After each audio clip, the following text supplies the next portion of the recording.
প্রিয় দর্শক, আসসালামু আলাইকুম। সহি তিরমিজির পঞ্চম খণ্ড, হাদিস নাম্বার 3012, বাংলা অনুবাদ। আবদুল্লাহ ইবনে মাসুদ রাদিয়াল্লাহু তাআলা আনহু হতে বর্ণিত আছে যে নবী সাল্লাল্লাহু আলাইহি সাল্লাম বলেন, হে এই লোক তার সম্পদের জাকাতও প্রদান করে না।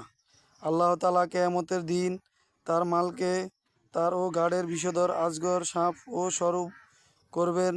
তারপর তিনি এই কথা ও সত্যতা প্রমাণে আল্লাহ তাআলার কিতাবের আয়াত আমাদের শুনান। অনুবাদ: তাদেরকে আল্লাহ তাআলা নিজ অনুগ্রহ দান করেছেন, তাতে যারা কৃপণতা করে তারা যেন মনে না করে যে এটা তাদের পক্ষে কল্যাণকর, না, এটা তাদের ও পক্ষে অকল্যাণকর।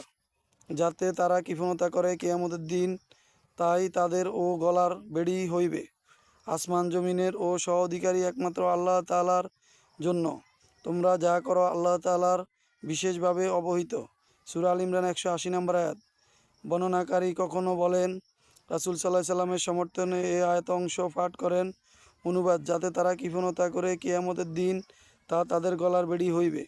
তিনি আরও বলেন, যে ব্যক্তি মিথ্যা শপথের মাধ্যমে তার মুসলিম ভাইয়ের মাল আত্মসাৎ করে, সেই আল্লাহ তাআলার সাথে এরূপ অবস্থায় মিলিত হইবে যে আল্লাহ তাআলা তার প্রতি অসন্তুষ্ট এবং সত্যতার সমর্থনে রাসূল সাল্লাল্লাহু আলাইহি সাল্লাম আল্লাহ তাআলার কিতাবের এই আয়াত পাঠ করেন। অনুবাদ: যারা আল্লাহ তাআলার সাথে কৃত প্রতিশ্রুতি এবং নিজেদের ও শপথকে তুচ্ছ মূল্যে বিক্রি করে, পরকালে তাদের কোনো অংশ নেই।